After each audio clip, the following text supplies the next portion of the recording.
Well, it's time for a quick review of this trailer that I've had for about a year now. This has been my off-roading, overlanding trailer, and you can notice took the roof rack. Well, I took the rooftop tent off it, and it's kind of getting disassembled. So let's talk about this guy a little.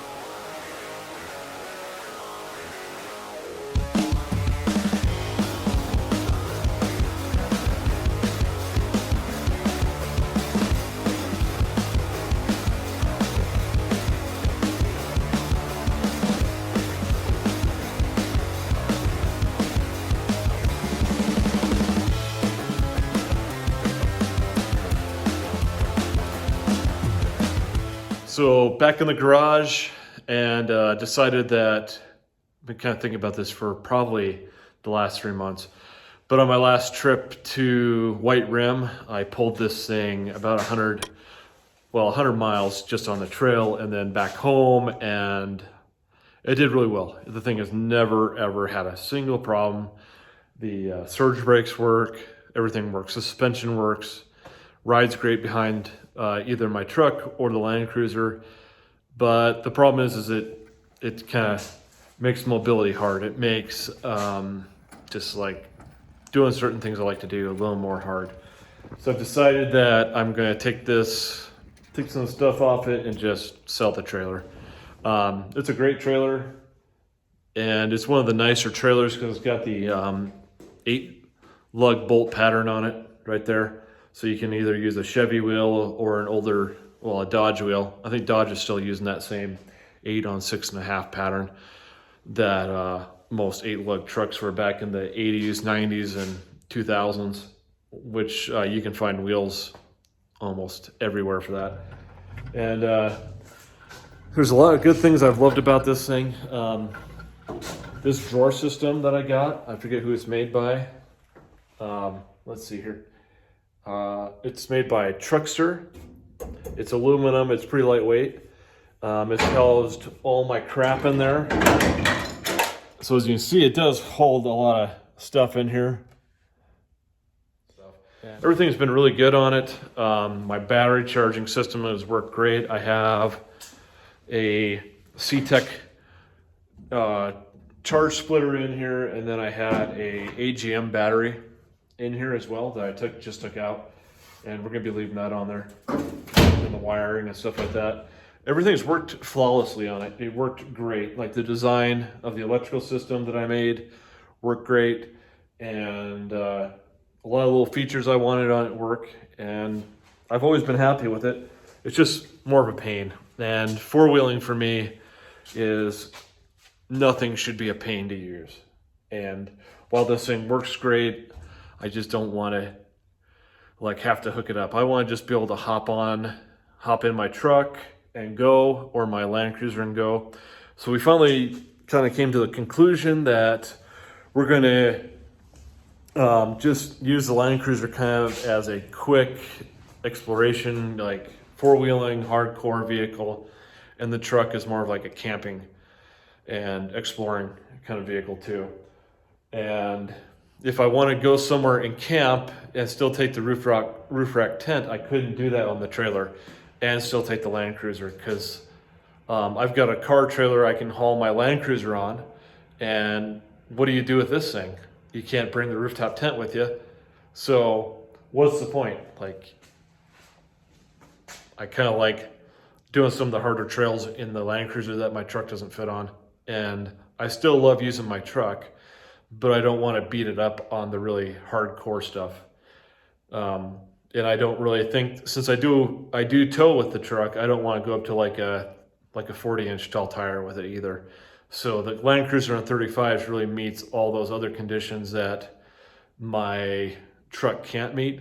I think what we're gonna do, this takes up room in my garage. I've got a 3-car garage, but this side's taken up by motorcycles and projects and stuff like that. And so I think what we're gonna do is just go ahead and sell that and move on. It's definitely a cool thing. I enjoyed using it, but I haven't used it as much as I thought I would. So I'm just going to go ahead and get rid of it. So that's kind of a quick update on this. I'm going to go through and kind of tell you what things worked and what things did not work on the trailer here, and just kind of point out some real cool features of a military trailer and why you may want to use one.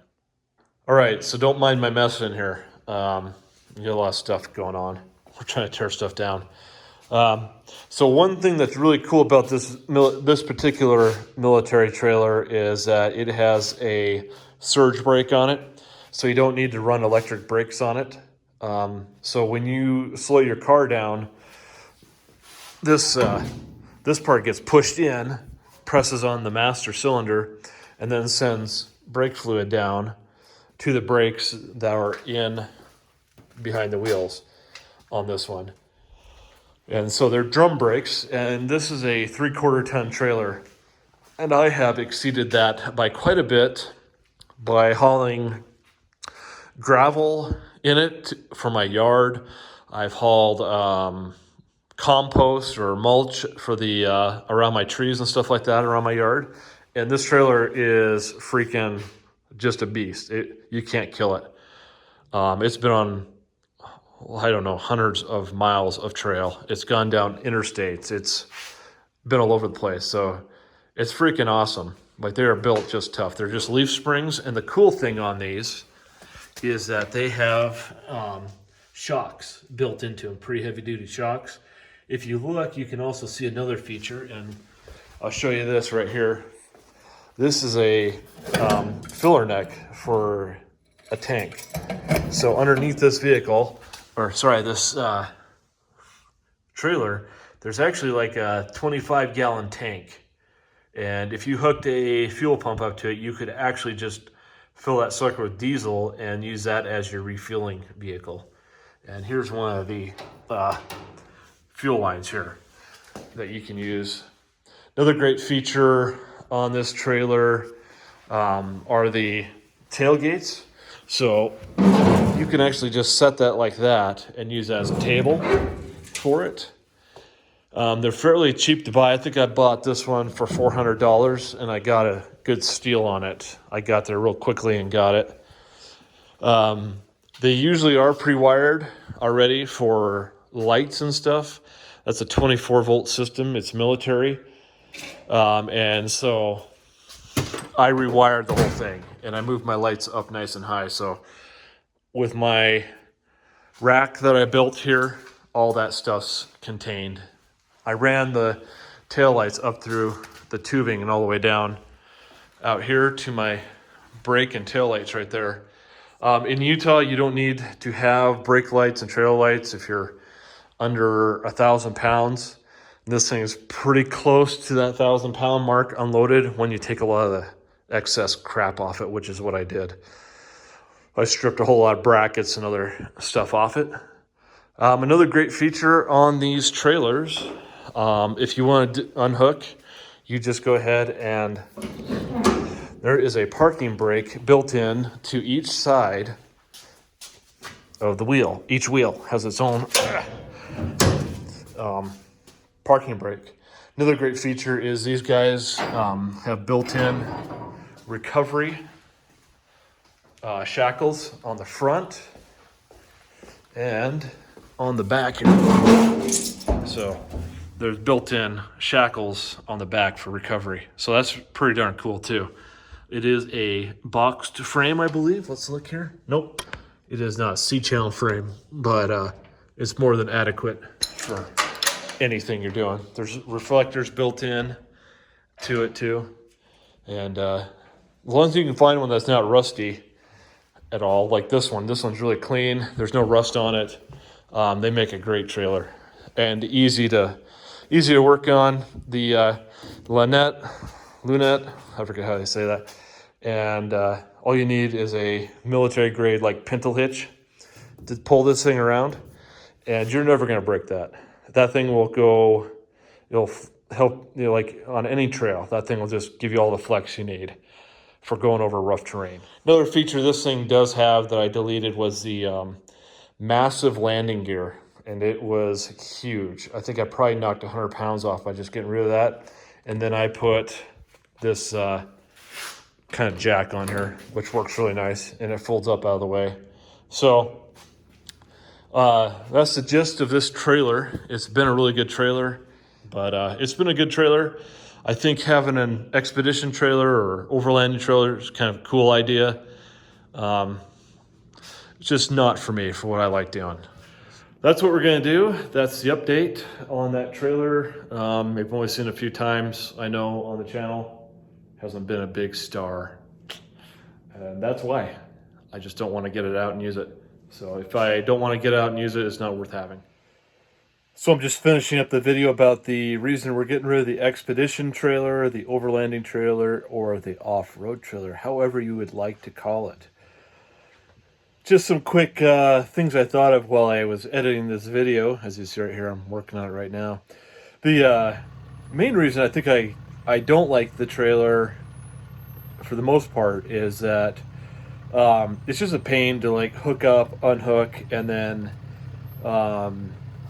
like I've got to park it somewhere around my house. I've already got a big 33-foot camper, and then I have a car hauler as well, and then I've got a Land Cruiser. I have a BMW. I have another BMW, and then I have my truck. So I've got like, just 7 or 8 things I've got to park, plus 2 motorcycles. And so that's one reason I want to get rid of it. It takes up too much space. I don't have anywhere to really keep it without like having to park all my crap on the street. Another reason I don't like it is if you're on a pretty technical trail and you need to make, you need to back up to hit an obstacle differently. That trailer will kind of jackknife. If you really got to turn sharp, you could jackknife it and you could be in a worse situation.